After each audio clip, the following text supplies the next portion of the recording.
ડભોઈમાં ઉમેદવારી નોંધણીનો જોરદાર માહોલ. સેવા સદન ખાતે ઉમેદવારો અને સમર્થકોની ભીડ. વડોદરા જિલ્લાના ડભોઈ ખાતે સ્થાનિક સ્વરાજ્યની ચૂંટણીને અનુલક્ષીને આજે ઉમેદવારી ફોર્મ ભરવાની પ્રક્રિયા દરમિયાન ભારે ઉત્સાહ જોવા મળ્યો. ભાજપ, કોંગ્રેસ અને આપ તેમજ અપક્ષ ઉમેદવારોએ પોતાના ઉમેદવારી પત્રો નોંધાવ્યા હતા. ડભોઈ નગરપાલિકાની કુલ 36 બેઠક, તાલુકા પંચાયતની 20 બેઠક અને જિલ્લા પંચાયતની 4 બેઠક માટે ઉમેદવારી ફોર્મ ભરવાની પ્રક્રિયા શરૂ થઈ છે.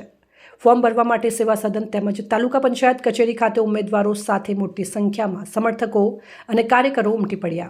સવારે 11 વાગ્યાથી જ બંને સ્થળોએ ભારે ભીડ જોવા મળી અને સમગ્ર વિસ્તાર રાજકીય રંગે રંગાયો હતો. આ પ્રસંગે શૈલેષ મહેતાએ વિશ્વાસ વ્યક્ત કરતા જણાવ્યું કે ભાજપ ડભોઈ નગરપાલિકા, તાલુકા પંચાયત અને જિલ્લા પંચાયત ત્રણેય સ્તરે જીત હાંસલ કરશે. ચૂંટણી પ્રક્રિયાને લઈને વિવિધ રાજકીય પક્ષોમાં ઉત્સાહનો માહોલ જોવા મળી રહ્યો છે. ત્યારે હવે આવનારા દિવસોમાં પ્રચાર જોર પકડશે અને મતદારોનું રુઝાન કઈ દિશામાં જાય છે તે જોવાનું મહત્વપૂર્ણ રહેશે. સમગ્ર રાજ્યમાં ચૂંટણીનો માહોલ છે. આજે ફોર્મ ભરવાનો છેલ્લો દિવસ છે ત્યારે ડભોઈ નગર ખાતે અમારા નગરપાલિકા, તાલુકા પંચાયત અને જિલ્લા પંચાયતના ભારતીય જનતા પાર્ટીના ઉમેદવારો સમર્થકોની મોટી ભીડ સાથે ફોર્મ ભરવા આવી રહ્યા છે. ખૂબ ઉત્સાહ અને આનંદનું વાતાવરણ છે. કેસરિયા લહેર વ્યાપી ગઈ છે ત્યારે આગામી સમયમાં ભારતીય જનતા પાર્ટીનું નગરપાલિકા, તાલુકા પંચાયત અને જિલ્લા પંચાયતમાં ભારે બહુમતીથી બોર્ડ બનશે એવી અમારો વિશ્વાસ છે અને સર્વે ઉમેદવારોને શુભેચ્છા પાઠવું છું. અસ્તુ, વંદે માતરમ, ભારત માતા કી જય. સ્થાનિક સ્વરાજ્યની ચૂંટણીનો માહોલ જામી ગયો છે. આજે ફોર્મ ભરવાનો છેલ્લો દિવસ ડભોઈ નગરમાં ડભોઈ નગરપાલિકાના ઉમેદવાર ભારતીય જનતા પક્ષે જાહેર કર્યા છે.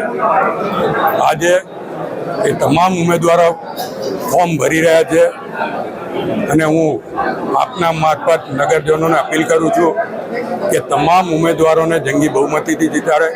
ફરીવાર ભારતીય જનતા પક્ષનું નગરપાલિકામાં બોર્ડ બનવાનું છે અને ડભોઈને દરબાવતી બનાવવાની જે મુહિમ ચાલી રહી છે, ડભોઈ નગરમાં જે વિકાસના કામો છે તે આગામી 5 વર્ષ માટે અવિરત ચાલતા રહે એના માટે ભારતીય જનતા પક્ષના ઉમેદવારોને મત આપે, જીતાડે અને ખાતરી આપું છું ભારતીય જનતા પક્ષનું બોર્ડ બન્યા પછી જે છેલ્લા 5 વર્ષમાં કામો થયા છે એના પણ ડબલ ગતિએ કામો વિકાસના આગળ વધશે.